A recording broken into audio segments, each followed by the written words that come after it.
Alien's thousand-yard stare, the result of witnessing human pre-battle rituals. The alien's eyes, wide, glassy, and utterly vacant, reflected the dim light of the ship's med bay. They were the kind of eyes that didn't see anymore.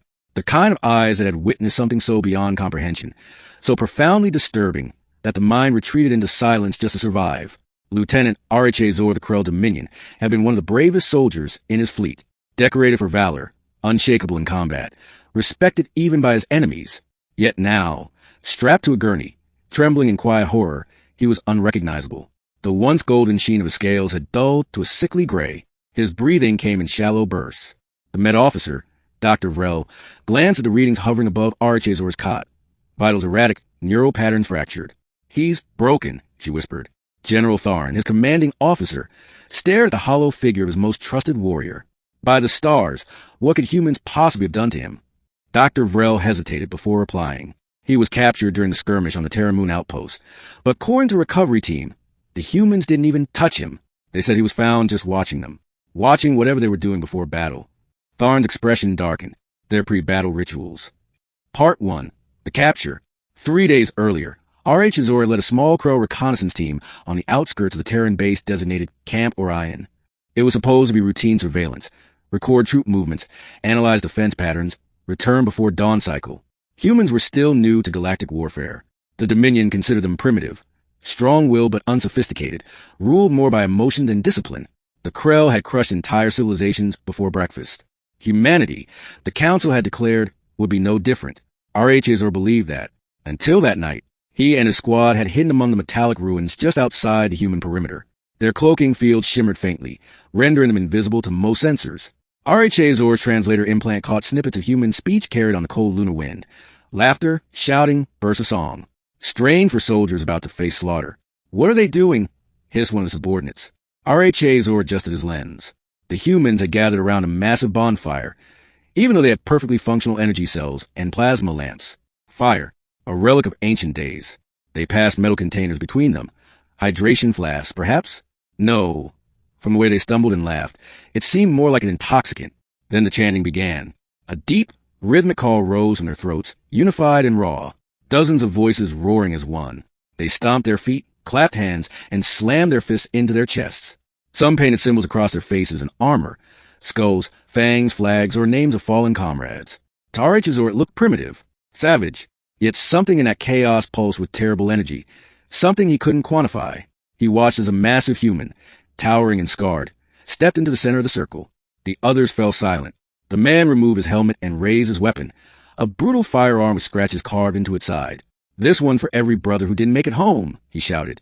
"For every city they burned, every child they took. Tomorrow, we remind the stars what humans do when you push us too far." A thunderous roar followed.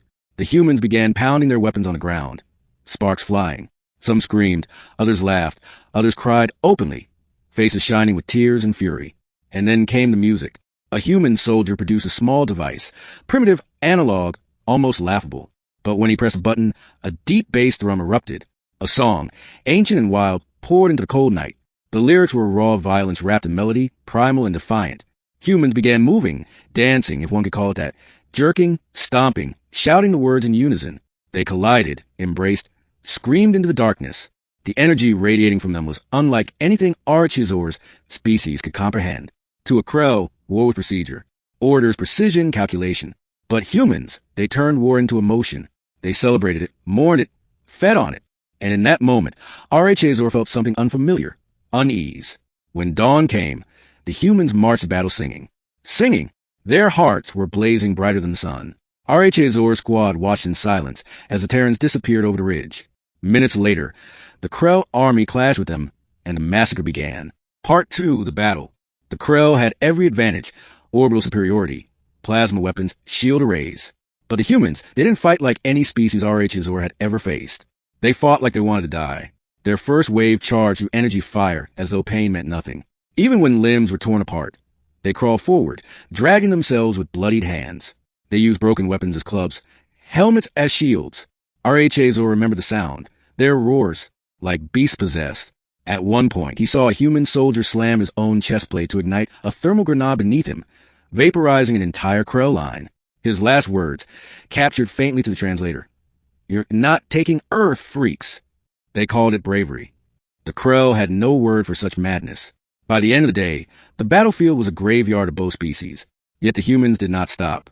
Reinforcements landed and picked up the fallen weapons, shouting curses and songs of vengeance. Their command frequencies were filled not with orders, but music.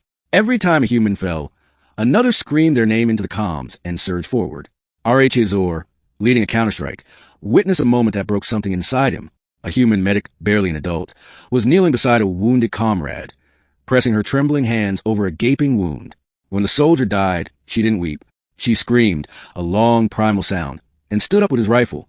With eyes like burning coals, she charged straight into R.H. Azor's unit.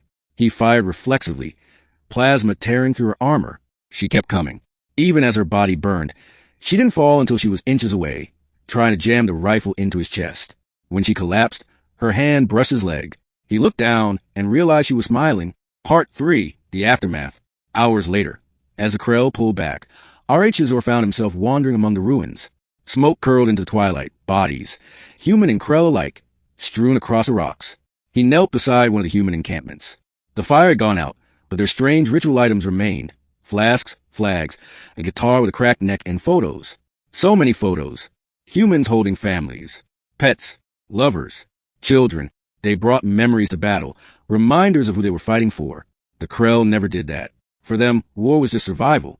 He realized then that humanity's power didn't come from their technology or tactics. It came from meaning. Every bullet, every charge, every scream had purpose. That was the moment something inside R.H. Azor broke. He sat among the body for hours, staring at the lifeless faces. Humans who had looked at him not with fear, but with defiance. He could not understand how a creature so fragile, so emotional, could stare into death and laugh. When the extraction team found him, he was still there, unharmed, silent, his eyes wide, distant. Part 4, The Interrogation.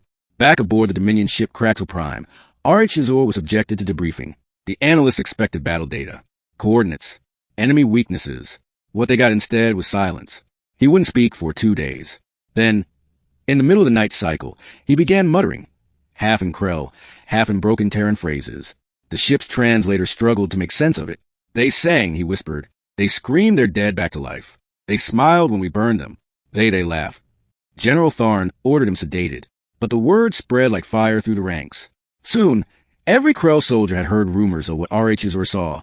Humans performing ancient war dances, shouting into void before charging death itself. They began calling it the ritual. To some, it was superstition. To others, a warning. But when reports started coming in from other fronts, Krell soldiers freezing up mid-battle, shaken by the sight of humans beating their chests and roaring like beasts, panic began to set in. The Dominion command tried to suppress it, but fear has a way of leaking through steel walls. Part 5, The Human Ritual. Months later, Dr. Vrel herself was sent on a diplomatic observation mission after Dominion's stalemate with humanity. The truce allowed limited cultural exchange. When she arrived on Earth, she was greeted not by generals, but by soldiers. Humans, scarred and weary, yet smiling. They took her to a military base in what they called Texas. There, she witnessed it with her own eyes. The ritual. Hundreds of human soldiers gathered under the open sky. They painted their faces, lifted flags, shouted names of their dead. Music blasted from crude speakers. The air was electric, trembling with raw emotion. And when one soldier approached her, offering a drink and a grin, he said, "Don't look so scared. Document. It's just how we remember we're still alive." Vrel asked, "Why do you do this before war?" The man shrugged. "Because war isn't about killing. It's about why we fight. You forget that, you lose your soul." That night, she transmitted her findings back to Dominion Command. Her report concluded with a single sentence. Humans have weaponized emotion itself. Part 6, The Return. R.H. Azor eventually recovered enough to walk, though his mind never truly healed. He was reassigned to an orbital station, far from the front lines. But one day, he saw a broadcast from human space, news of a new alliance treaty.